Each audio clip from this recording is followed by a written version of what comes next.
Hi hello friends, welcome back to new video. Sitarama serial ರುದ್ರನಿಗೆ ಬಿತ್ತು ಅದೇ ಶ್ರೀರಾಮ ಹೀರೋಯಿಸಂ ಅನಾವರಣ ಬಲು ರೋಚಕವಾಗಿದೆ. ಸಿನಿಮೆಯ ಶೈಲಿ, ಸಾಹಸ, ಮೋಸದಿಂದ ಸೀತಾಳನ್ನು ಮದುವೆಯಾಗುತ್ತಿದ್ದ ರುದ್ರ ಪ್ರತಾಪನ ಅಸಲಿ ಮುಖವನ್ನು ಎಲ್ಲರ ಮುಂದೆ ಅನಾವರಣ ಮಾಡಿದ್ದಾನೆ ರಾಮ್. ಮದುವೆ ಮಂಟಪದಲ್ಲಿ ರುದ್ರನ ಮೋಸದಾಟದಿಂದ ಕೂದಲೆಳೆ ಅಂತರದಿಂದ ಪಾರದ ಸೀತಾ ಸದ್ಯ ನಿಟ್ಟುಸಿರು ಬಿಟ್ಟಿದ್ದಾಳೆ. ಸೀತಾಳ ಮನೆ ಖರೀದಿಸಬೇಕು ಎನ್ನುತ್ತಿದ್ದ ರಾಜಣ್ಣನನ್ನು ಎಳೆದು ಮದುವೆ ಮಂಟಪಕ್ಕೆ ಕರೆದಿದ್ದಾನೆ ರಾಮ್. ಅಷ್ಟೇ ಅಲ್ಲ, ಈ ಮದುವೆ ನಡೆಯಕೂಡದು ಎಂದು ಹೇಳಿದ್ದಾನೆ. ಇಷ್ಟಕ್ಕೆ ಸುಮ್ಮನಾದ ರುದ್ರ ಪ್ರತಾಪ್ ತನ್ನ ಕಡೆಯವರನ್ನು ಕರೆಸಿ ರಾಮನನ್ನು ಹೊಡೆಯಲು ಮುಂದೆ ಬಿಟ್ಟಿದ್ದಾನೆ.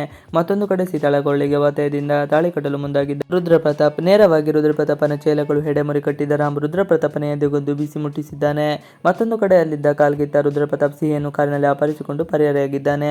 ಅದೇ ಕಾರನ್ನು ಬೆನ್ನತ್ತಿದ್ದ ರಾಮ್ ಚೇಸಿಂಗ್ ಇಳಿದಿದ್ದಾನೆ. ಕೊನೆಗೆ ಅವನ ಕಾರಿನ ಅಡ್ಡ ನಿಂತಿದ್ದಾನೆ. ಈವರೆಗೂ ಸೀತಾರಾಮ ಸೀರಿಯಲ್ನಲ್ಲಿ ಈ ಮಟ್ಟದ ರೋಚಕ ಕ್ಷಣ ಕಂಡಿರಲಿಲ್ಲ. ಇದೀಗ ಸಾಹಸದ ದೃಶ್ಯಗಳ ಜೊತೆಗೆ ಬಿಗ್ ಟ್ವಿಸ್ಟ್ ನೀಡಲಾಗಿದೆ. ಇವಿಷ್ಟು ಇವತ್ತಿನ ವಿಡಿಯೋ. ಈ ವಿಡಿಯೋ ಇಷ್ಟ ಆದರೆ ಪ್ಲೀಸ್ ಲೈಕ್, ಶೇರ್, ಸಬ್ಸ್ಕ್ರೈಬ್ ಮಾಡಿ. Thanks for watching video.